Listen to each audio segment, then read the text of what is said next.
Hello, magandang araw. First time client ko nga to si ma'am.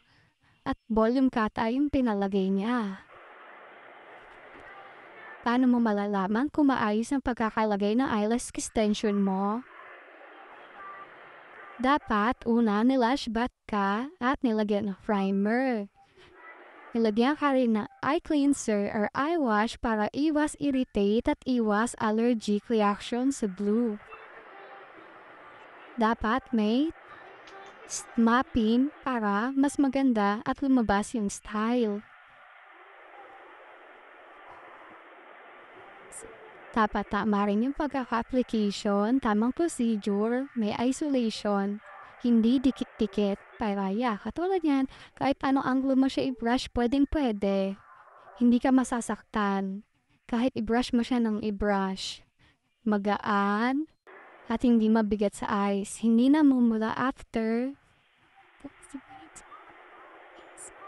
Yan, di ba? Pwedeng-pwede mo siya i-brush kahit anong angulo.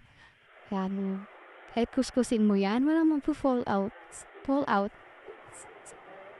Yan. Hindi dikit-dikit. Dapat tinuruan ka rin ni lash artist mo ng tamang procedure ng aftercare. Sana po, hindi lang po tayo nagbe-base sa presyo. Sana po, i-check natin maigi yung quality ng gawa. Dahil tayo rin po ang magbe-benefit nito kung maganda ang results. Para maiwasan po ang pagka-damage ng ating natural lashes.